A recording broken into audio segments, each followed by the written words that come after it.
Dylan. Say hi to Dylan. Thanks.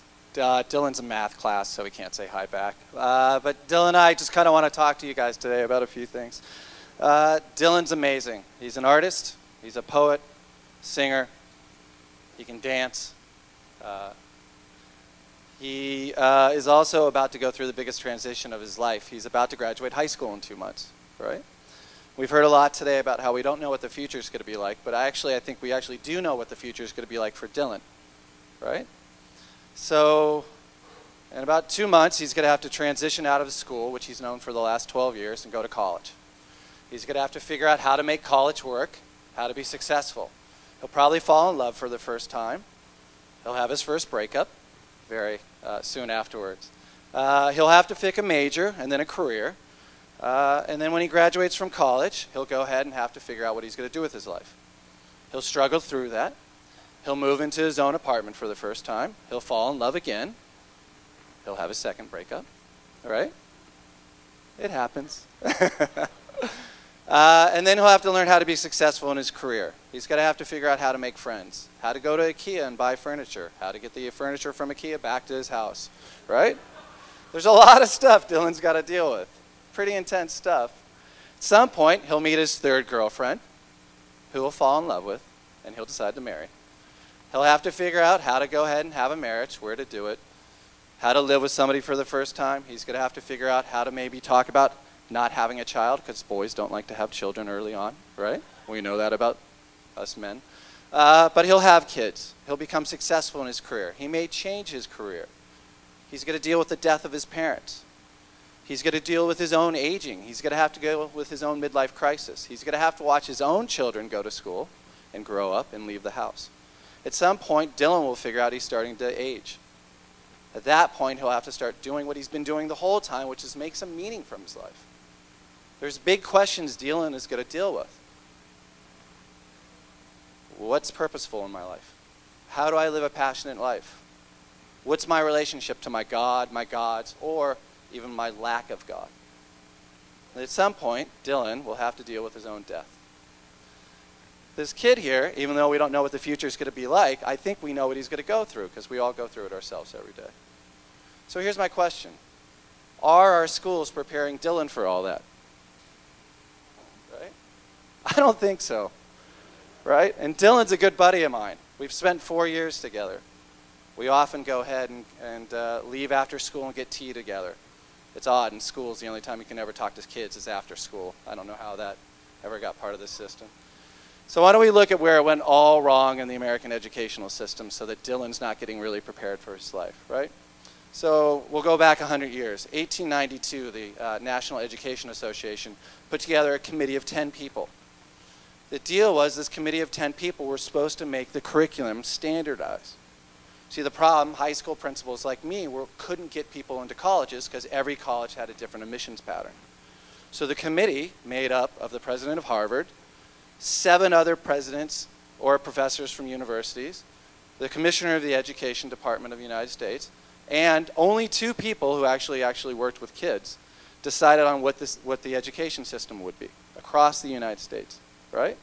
We've already heard a little bit about it. So in New York State, you have to actually take 4 years of English, 4 years of social studies, 3 years of math, and 3 years of science. On top of that, you have to actually take 5 standardized tests to graduate. 2 in social studies, 1 in math, 1 in science, and then 1 in English. That's what we require out of our kids, and that's what we hold people accountable. Every year in New York City, I get a grade. Principal gets a grade.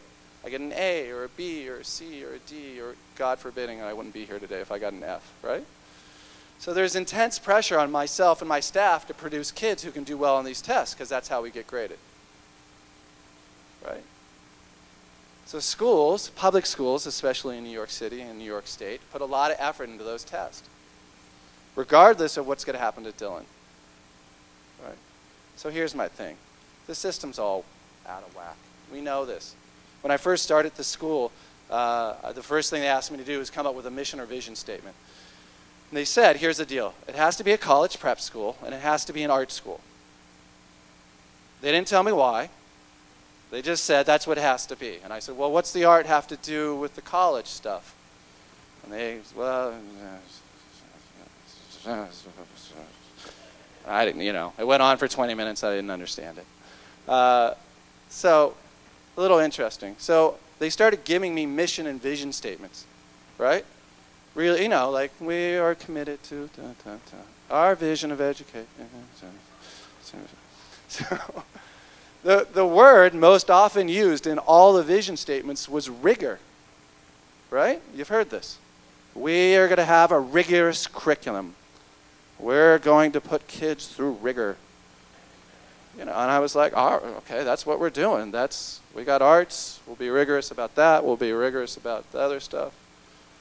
So about 2 years into the school, when I should have been fired because the place was a disaster at that point, I realized it wasn't what Dylan needed. Dylan didn't need rigor at all, right? Why did he need rigor? I mean, the Latin root for rigor is hardness, sternness. I mean, all the stuff this kid has to deal with, I'm going to make him emotionally hard and stiff and stern? No. God, it'll be terrible to his wife,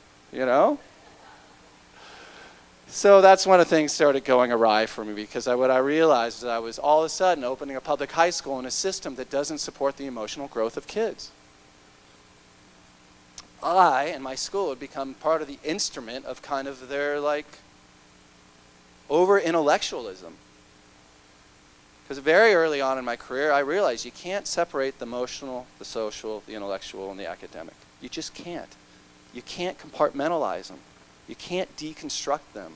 I know we're in postmodern times where we can deconstruct everything, but you can't. It's a truth. It is a truth. There are still truths out in our society. Dylan is going to deal with truths. He has to make sense of his world. It's an inherent human quality. We know that. Nobody wants to live a meaningless life. Yet, we're putting kids through 12 years of education where they don't make meaning. Right? It's out of whack. It doesn't make sense. And we can see this. Right? So we're in May. May and June is a big time for testing in New York City and New York State. Right? Right now, every third grade math or every third grade teacher is only teaching English and math because that's what the third grade test. We're not doing the art. Forget the art. Forget dance. Poetry doesn't have a place. And there's good reason, because if we teach those, we're taking away from the English and math, and the school's going to get shut down, and schools that get shut down aren't good for kids, right? So where do we reconnect to what we know has to happen? Where do we reconnect to what we know about this, right? Remember, so I was told I had to open up a school for college and a school for the arts. Blah, blah, blah, blah, blah, blah. There's no connection. So let's look back a little bit and see who's actually been putting the two together and what they've been doing. So there have been some great, what we call developmentalists throughout the days and the ages, right? So Friedrich Froebel, you know him? Anybody? They called him the gardener of children. Created kindergartens, right? Every kindergarten you go into seems like a great place for kids usually. You got the carpet, you're rolling around, you're building blocks, you're playing, you get the nap. You got a little food coming, Sounds great, right? So when we universally accept it, kindergartens all over the place. Because, at that age, we're kind of, we want kids to be happy and playful and stuff like that, right? So another great one's Maria Montessori, the first woman doctor in Italy. She created the Montessori schools. Think about it. Montessori schools are great. You got little stations you go to, you do stuff over here, and I'm going to play with people over there, and I'll pull somebody's pigtail over there, and then I'll come back together, and, there's like a lot of activity going on in a Montessori school. They're great places. They're all over the world. People love them, especially for the younger kids, right? There's hundreds of Montessori schools all over the United States. Only about 2 high schools, but there's lots of elementary schools, right? Rudolf Steiner, who started the Waldorf schools, and I don't know if you know anything about them. Right? It's about 400 Waldorf schools worldwide, right?